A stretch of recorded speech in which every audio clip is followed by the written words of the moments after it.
Figuring out what level of ketones worked best for me was a journey that I basically went through over the entire last year. And it's a common question that I get in terms of what level of ketones are optimal for treating mental health. I think unfortunately there's not yet solid evidence about what exactly the target therapeutic levels are for treating mental illness that will be applicable to each individual. And so in this video, I'm going to be sharing my own anecdotal experience about what works best for me and how I came to understand this, as well as sharing current recommendations from experts, as well as community feedback on what works best for them. And so to clarify, this video is not at all meant to be medical advice. I am simply sharing my own personal experience. It's important for anyone dealing with mental health issues and wanting to implement major dietary changes, such as using ketogenic therapy, to definitely consult with a qualified healthcare professional. So maybe to back up a little bit for anyone who's unfamiliar with my journey over the last year of implementing metabolic therapies to treat my mental illness, I live with schizoaffective disorder, and over the last 6 years, I've been documenting my experiences with navigating this mental illness on this YouTube channel here. But I've been diagnosed with schizoaffective disorder since 2016. In December of 2023, so just over a year ago now, I decided to implement ketogenic therapy as well as other metabolic therapies in an effort to see if I could more effectively treat my schizoaffective disorder, or at least improve my quality of life on top of my current interventions. You can definitely dive into our other videos over the last year to learn more about what this all has entailed, but to put it shortly, it has completely changed my experience of my illness and my life. I identify as currently being in remission because I have not experienced symptoms of schizoaffective disorder for almost the entirety of the last year. And I have also been able to taper off of all of my psychiatric medication. So part of using ketogenic therapy is getting your body into a state called ketosis. What this means essentially is that your body is moving away from using glucose for fuel and using something called ketones instead. And the way your body gets into this state of ketosis is by burning fat for fuel instead of burning carbohydrates, resulting in glucose, which your body usually on a standard American diet will run off of. There are different ways that your body can get into a state of ketosis, including things like exercise or fasting or caloric restriction. However, the really only sustainable way for your body to maintain a state of ketosis is through something like the ketogenic diet. There is increasing evidence and research being done that is suggesting that being in a state of ketosis can ultimately help to stabilize mood and reduce symptoms of many different mental health problems. This is incredibly in line with my own anecdotal experience over the last year of vastly improving my chronic mental illness, schizoaffective disorder. But okay, coming back to the point of this video, which is essentially to share more about what levels of ketones are optimal. In the beginning, I really adopted this mindset that the higher the ketone levels, the better. And it almost became a little bit of a competition internally for me with my husband, Rob, who was doing it with me, where I was trying to get higher ketones than him and felt a sense of accomplishment with high levels of ketones. I'm talking 4 to 6+ range. Mine usually hover around like high ones, like 1.7, 1.8 to high twos. It's kind of fun, a little contest, who has higher ketones and I always lose. the better GKI score, and the little overachiever in me kind of likes that element of medical keto. I gotta beat my score. And so real quick, when I'm giving numbers like 4 to 6 or whatever it may be, I'm talking about millimoles per liter as the measurement of the ketones. And now to quickly clarify what I just shared, I realize now, after going through this process over the last year, that going as high as possible is not always going to be the best thing. And Rob is also off camera wanting me to clarify that that internal level of competitiveness is also not always the best thing. Fine. But something else that was potentially also reinforcing this drive for the highest level of ketones possible for me personally was that it actually felt really, really good for me in the beginning to be in those really high ranges of ketone levels from 3 to 6 millimoles per liter. And I just felt the most healing, really, is what it felt like. I felt the most clarity. I felt the least amount of symptoms. No symptoms, really. And yeah, I was just feeling really good for both my brain and my body. And now, bringing Rob back into this comparison was kind of interesting because we have, throughout this whole year, had very, very different levels of ketones. And now, yes, I have been using it as a therapeutic intervention to treat my mental illness, whereas he has not. But still, he has felt, mental benefits, even at far lower levels of ketones than what I did, which was kind of the first indication that we had that it's going to vary from person to person what is ultimately going to feel the best. And in these early few months, I really couldn't dip below 2 millimoles per liter without starting to feel not so great, and not necessarily symptomatic, but just not as clear. And there was a marked difference that I noticed based off of what my ketone levels were. And I actually shared in one video about getting knocked out of ketosis and what that did to me and how I became instantly symptomatic. I was experiencing kind of the first bits of what typically is a psychotic episode. And that was pretty scary, but also a really big realization to be able to look at my ketone monitor and see that I was at 0.5.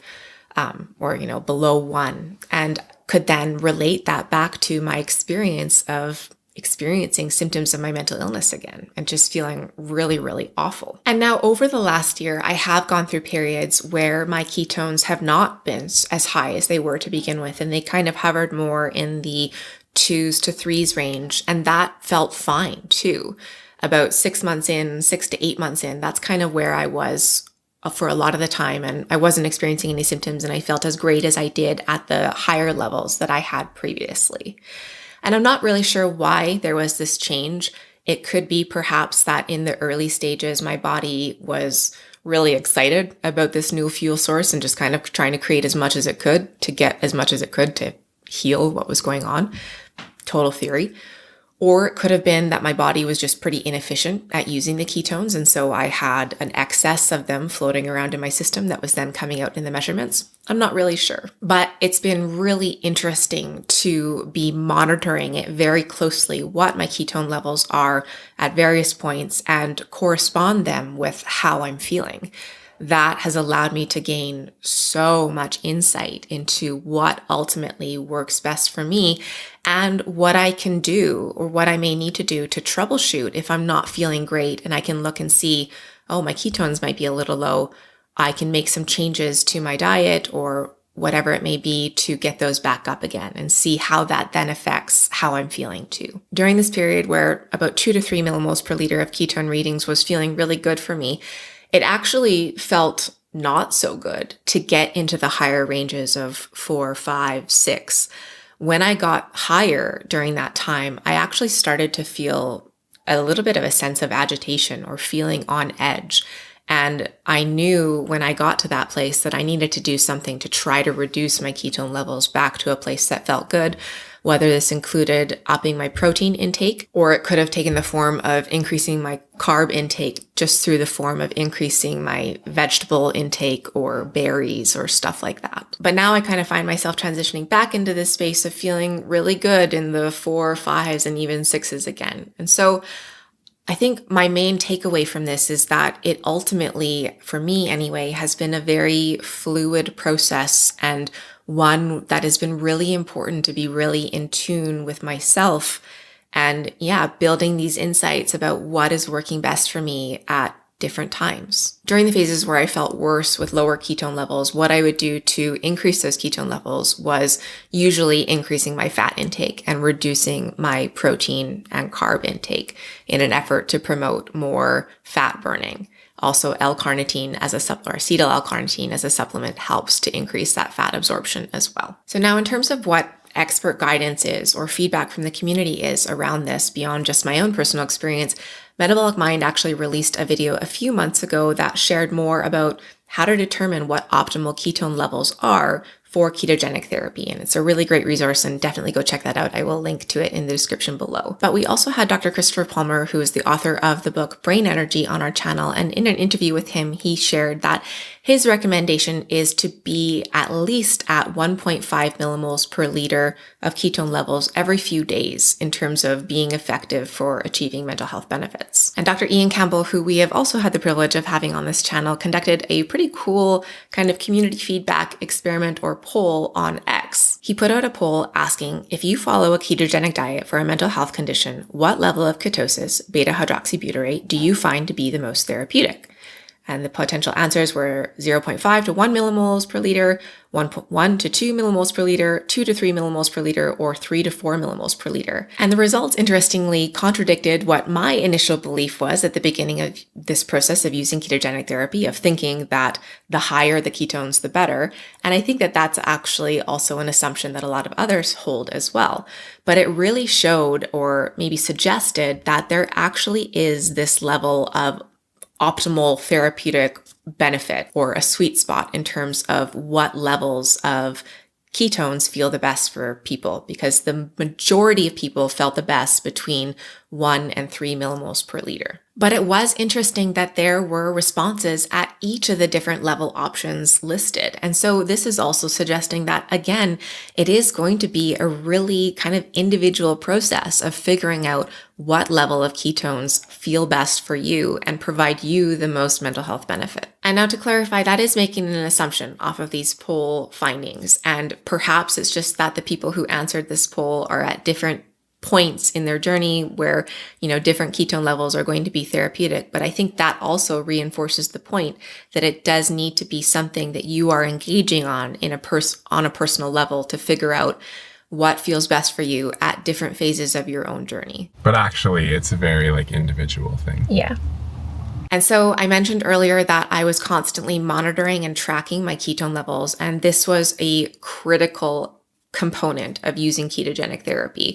I would not have at all been able to troubleshoot or adjust my diet to fit my needs, or to, figure out what was going to feel best if I didn't know what my ketone levels were, to kind of inform which way I needed to go or how I needed to adjust or make changes. And so we have a whole video that goes over testing all of the various different kinds of ketone monitors, which you can check out here. But the primary ones that I used throughout this process and that I found the most helpful were the Keto Mojo, which is the blood prick test. And it also gives you a glucose reading, which is kind of cool that those can then combine to give you what's called a GKI score, a glucose ketone index measurement. But the one that I have used the most is the continuous ketone monitor. I have it on right now, and I've had it on basically for the entirety of the last year. It's really cool that you just put it on and it gives you continuous readings over the span of 14 days about what your ketone levels are.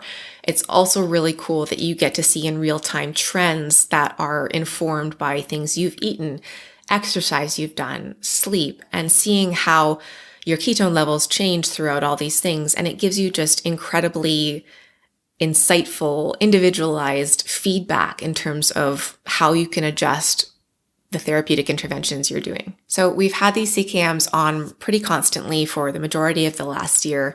We were buying them ourselves for the first half of the year, but then we were really lucky that SciBio, the company who produces these, offered to send us a free supply of CKMs. But I'm also excited to share that they gave us a discount code. I think it's LivingWell15, where you get 15% off if you purchase these as well. I'll post a link in the description below to access that. And just to be super transparent about this, SciBio is not paying us to make this video or any of the other videos we've made, and they have not requested or reviewed any of the videos where we've shared content about their CKM. I'm really sharing this because it has been an incredibly useful tool for me throughout the last year, and yeah, I recommend it. I know, unfortunately, I'm very sorry to anyone who's watching from the United States that these are not currently available in the United States, but hopefully they will be, and there are other ones in development too, so hopefully it will be something that people in the United States can access in the near future as well. For now, what I would say though is the best option for you if you're living in the United States is the Keto Mojo, which is the blood prick monitor. And kind of a last thing to touch on in this video now is things that affected my ketone levels, which maybe were unexpected. It was interesting that, I've kind of talked about how my ketone levels kind of correspond with how I subsequently feel, but it seemed to kind of have an inverse relationship as well too, where I really noticed that if I was experiencing any sort of intense stress, my ketone levels would go up in response.